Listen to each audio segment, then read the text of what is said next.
پھر کہہ رہا ہوں اگر عقلمندی سے کام نہیں لیا یہ جنگ طویل ہو سکتی ہے اور وہ دونوں ملکوں کے حق میں نہیں ہے. دونوں ملکوں کی معیشت تباہ ہو جائے گی, تمام کا تمام جتنا انفراسٹرکچر ہے وہ تباہ ہو جائے گا, جس کو بنانے میں آپ کو دہائیاں لگ جائیں گی. ابھی کچھ میزائل گرے ہیں, اللہ اکبر آپ کہہ رہے ہیں, یہ میزائل خدا نہ خواستہ اگر بڑی آبادیوں پر گرنا شروع ہوئے اور پھر یہ جنگ طویل ہوئی, ٹینکس اگر گھس گئے, بڑے جہاز اگر آنا شروع ہو گئے, بحریہ کی اگر جنگ شروع ہو گئی, فضائی جنگ اگر شروع ہو گئی, زمینی جنگ اگر شروع ہو گئی, خدا کا خوف کریں. یہ کہنا بہت آسان ہے لیکن اس کو بھگتنا بہت مشکل ہے. قومی سلامتی کے لیے عمران خان کی رہائی کے بغیر قومی اتحاد ممکن نہیں ہے. عمران خان کو رہا کرنا ہوگا, قومی سلامتی کمیٹی کا اجلاس بلانا ہوگا جس میں عمران خان کی شرکت ضروری ہے. وہ سب سے بڑی سیاسی جماعت کا لیڈر ہے جو قید ہے, اس کے کارکنوں کے خلاف جتنی FIRs ہیں, جو ظلم و جبر ہے اس کو بند کرنا ہوگا, تب قومی اتحاد ہوگا.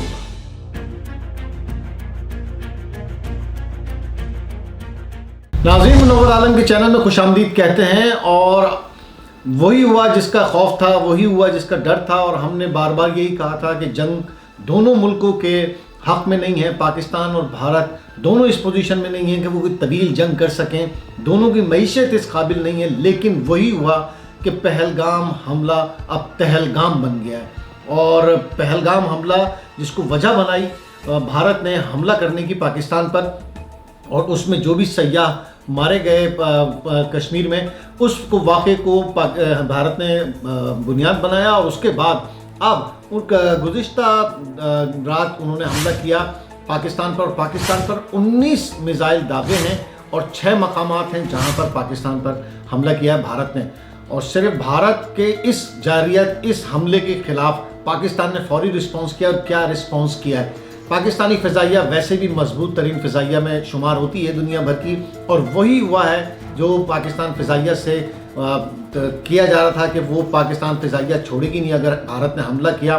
اور اس کے جواب میں جیسے ہی حملہ ہوتا ہے پاکستانی فضائیہ حرکت میں آتی ہے اور بھارت کے 5 طیارے تباہ کر دیتی ہے, اور جس میں ایک انتہائی قیمتی اور زبردست قسم کا جہاز رافیل ہے جو کہ فرانسیسی جہاز ہے. اور بھارت نے بڑے مہنگے داموں وہ جہاز خریدے تھے فرانس سے, جنگی جہاز ہیں رافیل, اور اس کا اسکینڈل بھی ہوا تھا مودی کے خلاف, لیکن وہ رافیل بھی کام نہیں آئے. وجہ کیا ہے, کہاں یہ کیوں اس طرح سے ہوا؟ پہلگام واقعہ سب کی اس میں ہے, کس طرح فالس فلیگ آپریشن کیا ہندوستان نے, کوئی ریزننگ نہیں کی گئی. میڈیا نے وہاں پہ ایک طوفان مچایا اور میڈیا نے پوری ایک کیمپین چلائی, اور پھر اس کے بعد مجبور کیا گیا, عوام سڑک کو نکالا گیا, عوامی جذبات ابھارے گئے, اور بھارتی وزیر اعظم نے مجبوراً ان کو یہ فیصلے لینا پڑا. اور جب ان کی ناردرن کمانڈ نے یہ فیصلہ نہیں مانا تو انہوں نے ایک لیفٹیننٹ جنرل کو ہٹایا اور نیا لیفٹیننٹ جنرل لا کے اور پھر پاکستان پر حملے کی منصوبہ بندی کی گئی.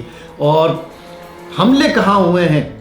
لیکن دونوں طرف کے میڈیا اپنی اپنی گارے ہیں. ہم یہ بتانا چاہیں گے کہ کیا ہندوستان کا نقصان ہوا اور کیا پاکستان کا نقصان ہوا, اور ہندوستان نے یہ حملے کیے کہاں. پاکستانی میڈیا خاص طور پر یہ بتا رہا ہے کہ جی مساجد کو نشانہ بنایا گیا ہے, اور ہندوستانی میڈیا یہ کہہ رہا ہے کہ یہ ٹیررسٹ کے اڈے تھے اور یہاں دہشت گرد پل رہے تھے, اور یہاں اس طرح کی اطلاعات تھی جس پر ہم نے ٹارگیٹڈ آپریشن کیا ہے. کسی سویلین آبادی کو ایسے خاص نشانہ نہیں بنایا ہے کہ جہاں پر میزائل داغ دیے ہوں. ٹارگیٹڈ آپریشن تھا اور وہ ٹارگیٹ اچیو ہوئے ہیں. پاکستان کا کہنا ہے کہ کھلی جارحیت ہے, سویلین آبادی کو نشانہ بنایا ہے, اور کسی طور بھی اس جارحیت کو قبول نہیں کیا جائے گا, اور پاکستان جواب میں ضرور حملہ کرے گا. ایئرپورٹ پٹھان ایئر بیس سے یہ جہاز اڑے ہندوستان کے, اور انہوں نے پاکستان کے مختلف علاقوں کو نشانہ بنایا جس میں مظفر آباد, کوٹلی, مرید کے, احمد پور شرقیہ اور ملتان کے قریب کا ایک علاقہ ہے شکر گڑھ, وہاں پہ انہوں نے نشانہ بنایا. 6 مقامات تھے, 19 میزائل داغے گئے ان جہازوں کی جانب سے, اور جب وہ پلٹنے لگے تو پاکستان فضائیہ نے حملہ کیا, اور پھر ان جہازوں میں سے 3 جہاز مار گرائے اور 2 ڈرون. پاکستان نے یہ دعویٰ کیا ہے, اور پاکستانی خبر رساں ایجنسیز یہ دعویٰ کر رہی ہیں کہ انہوں نے یہ جہاز گرائے ہیں, اور کہیں کہیں ملبے کی تصویریں آ رہی ہیں, کہیں گرے ہوئے جہازوں کی تصویریں آ رہی ہیں. یہ تمام کی تمام جنگ کے دوران یہ سب کچھ ہوتا ہے. بھارت 3 جہاز اب تک بھارت جو ہے وہ قبول کر چکا ہے کہ ان کے گرے ہیں, جس میں سے 1 رافیل ہے اور 2 ڈرون طیارے وہ کہتا ہے کہ گرائے گئے ہیں ضرور. اور رافیل کی گرنا یہ ایک بڑا سیٹ بیک ہے پوری بھارتی فوج کے لیے,